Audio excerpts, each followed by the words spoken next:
గతంలో ఇంటికో ఉద్యోగం అని చెప్పేసి తెలంగాణ మూవ్మెంట్లో చెప్పి అనేక మంది 12 మంది అమరులైన తర్వాత తెలంగాణ వచ్చింది. ఇంటికో ఉద్యోగం పోయింది. ఇప్పుడు 2 లక్షల ఉద్యోగాలని అది కూడా లేదు. ఈరోజు ఇట్లా ఇంకా కూడా ఉరిగోయలకు ఊలాడుతూ ఉన్నారు కొడుకులు. ఏం చెప్పదలుచుకున్నా ప్రభుత్వాలపైన? యాక్చువల్గా తెలంగాణ రాష్ట్ర ఉద్యమమే నిరుద్యోగ సంబంధించినటువంటి అంశం చాలా క్రియాశీలకంగా ఉండే మొదటి నుంచి, ఇప్పటి నుంచి కాదు. అది ఇడ్లీ సాంబార్ గోబ్యాక్, గైర్ ముల్కీ గోబ్యాక్. అప్పుడు కూడా ఆంధ్ర ప్రాంతంకి వెళ్ళి ఉత్తర హిందుస్థాన్కి వెళ్ళి ఇక్కడ వచ్చి ఉద్యోగాలు సంపాదిస్తారని చెప్పని ఇక్కడోళ్ళకి ఇక్కడ రావాలి, స్థానికులకు ఉద్యోగాలు రావాలనే పోరాటంతో మొదలైనటువంటి ఉద్యమం ఇది. దాని తర్వాత 69 ఉద్యమం వచ్చింది. 69 ఉద్యమం కూడా ఉద్యోగస్తులతోటి నిరుద్యోగులతోటి స్టార్ట్ అయింది. అదైన తర్వాత నిన్న మొన్న కూడా మొత్తం బలిదానాలు అయింది. ఏ రాజకీయ వ్యవస్థ రాజకీయ నాయకుడు కాలే. 1200 మందిలో మీరు ఒక్క రాజకీయ నాయకుని కుటుంబంకి వెళ్ళి చూపిరి, ఎవరు కాలే. కొట్లాడింది వీళ్ళు. వాళ్ళు కూడా చచ్చిపోయిన వాళ్ళు ఎట్లా చచ్చిపోయినారు? భవిష్యత్తులో ఎవరు కూడా మా లెక్క ఉండొద్దు. ఇట్లా చదువుకొని పీజీలు పిహెచ్డీ చేసిన వాళ్ళు రోడ్ల మీద కూరగాయలు అమ్ముకున్నాడు, ఆటోలు నడుపుడు, లేకపోతే ఇప్పుడు డెలివరీ బాయ్ లెక్క టాపర్ అబ్బా డిస్టింక్షన్ స్టూడెంట్ కుమారస్వామి, మామూలు బండారు కుమారస్వామి డెలివరీ బాయ్ చేయలేక, అదే ఇట్స్ ఇన్సల్ట్ కదా, తెలంగాణకే ఇన్సల్ట్. ఇంత చదువుకున్న వాళ్ళు డెలివరీ బాయ్ చేసుడేంది? డెలివరీ బాయ్గా పనిచేసే వాళ్ళు డెలివరీ బాయ్ క్వాలిఫికేషన్ వేరే ఉంటుంది.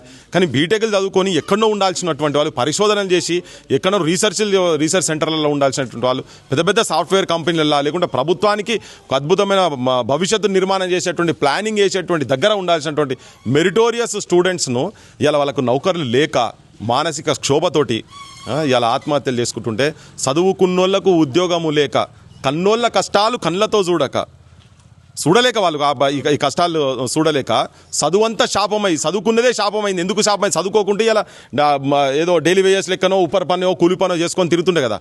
చదువుకున్నది శాపమే అయిపోయింది. తల్లిదండ్రులు కష్టపడి చదివించుడు కాదు, బతుకు భారం అయిపోయింది. మొత్తం మోయలేక బతుకు భారం అయిపోయింది. చదువుకున్న స్థాయిలో కాదు కదా. అక్కడ వాళ్ళు వచ్చి చాలామంది బయట మాట్లాడుతున్నారు, తెలంగాణకి సాధ కాదు, పని చేయలేరు. అరే తెలంగాణ చాలా మంది చదువుకుంటున్నారు అయ్యా. చదువుకుంటున్న వాళ్ళకి ఉద్యోగం కావాలి, వాళ్ళకి తగ్గట్టుగా ఉద్యోగం కావాలి. ఇలా బర్రపాలు పిండి పిండే పరిస్థితి లేరు వాళ్ళు. డిగ్రీలు పీజీలు చేసినటువంటి బర్రపాలు పిండుకొని కూర్చుంటారా? చదువంతా శాపమై బతుకంత భారమై ఉరివోసుకుంటున్నదో తెలంగాణ ఊరెళ్ళిపోతున్నదో అని కొంతమంది వలసలు పోతే, కొంతమంది ఏమో ఇట్లా కన్న తల్లి రైకతోటి, కన్న తల్లి చీరతోటి తీసుకొని ఉరితాళ్ళ మీద వేసి, ఉరికొయ్యల మీద యాలాడింది కదా. అప్పుడు కూడా అదే ఉరితాళ్ళను ముద్దాడుకున్నారు కదా, ముద్దాడి చచ్చిపోయినారు కదా. నోట్ల బట్టలు పెట్టుకొని ఆడపిల్లలు బయటికి ధ్వని బయటకు వస్తే కాపాడుతారేమో. నా సాగుతోటన్నా తెలంగాణ భవిష్యత్తు, తెలంగాణ ఉద్యోగాలు రావాలంటే రాజకీయ వ్యవస్థకు, రాజకీయ నాయకులకు ఉద్యోగాలు వచ్చినాయి. కానీ తెలంగాణలో ఉన్నటువంటి మారుమూలు పేద ప్రజలకు, చదువుకున్నటువంటి టాలెంట్ ఉన్నటువంటి వాళ్లకు నౌకరు లాకిలు చచ్చిపోతున్నారు. ఇది కూడా ఈ వ్యవస్థలో ప్రజలకు కూడా భాగస్వామ్యం ఉన్నది. ఎందుకంటే దొంగలకు, లంగలకు, పైసలకు, మటన్ ముక్కలకు ఇంత మందు తాపితే 2500కు ఓట్లేసి వేస్తే ఇగో ఈ కన్నీళ్ళు తెలంగాణ మొత్తం కన్నీళ్ళు ఇట్లా గారుస్తున్నది. ఇవి కాక నిజాయితీ పరులను నిస్వార్థంగా యువతరం కూడా బయటకు వచ్చి మన తెలంగాణను మనం కాపాడుకోవాలి. ఏ రాజకీయ నాయకుడు తెలంగాణను కాపాడే పరిస్థితులు లేరు.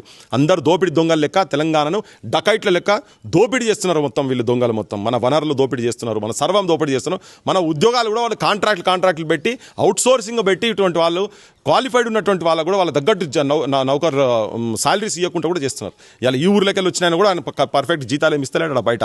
ఈయన కూడా పెద్ద కబ్జాదారు కదా. ఇక్కడ కూడా ఉన్న ఆయన పెద్ద మనిషి. ఆయన యూనివర్సిటీలు పెట్టుకొని పైకి ఎక్కడిక్కడ పోయినారు. అంటే వీళ్ళ టాలెంట్కి తగ్గట్టుగా జీతాలు కూడా వచ్చే పరిస్థితి లేవు. కాబట్టి తెలంగాణ ప్రజలు కూడా పైసలకు అమ్ముడు పోకుండా ఉంటే ఈ కన్నీళ్ళు ఏమైనా ఆపుతాయి. ఈ కన్నీళ్ళు చూసన్నా ఇటువంటి మెరిటోరియస్ స్టూడెంట్స్ ఆత్మహత్యలు చేసుకుంటారంటే ఎంత దౌర్భాగ్యమైన రాజకీయ వ్యవస్థలో మనం బతుకుతున్నాం అనేది అనుకొని మంచోళ్ళని యువతరం కూడా బయటకు వచ్చి ప్రజలు కూడా నిజాయితీ పరులను ఎంకరేజ్ చేస్తే తప్ప ఇటువంటి కాలం పోదింగా మళ్ళా ఇది కంటిన్యూ అయితేనే ఉంటుంది. మంచోళ్ళు వస్తే తప్ప దీనికి ఎక్కడన్నా శాస్తి జరుగుతుంది. ఈ కన్నీటి శోకాలు తరాల నుంచి ఇవాళ కాదు కదా. తెలంగాణ రాక ముందు నుంచి భారతదేశానికి స్వతంత్రం వచ్చినప్పటి కాడికెళ్ళి ఈ తెలంగాణకి శని చీడ పీడ లెక్క ఇటువంటి దుర్మార్గ రాజకీయ వ్యవస్థ వచ్చి సర్వనాశనం చేస్తున్నారు. అది పోకుండా ఉండాలి. ప్రజలు కూడా చైతన్యవంతులు కావాలి. ఓకే.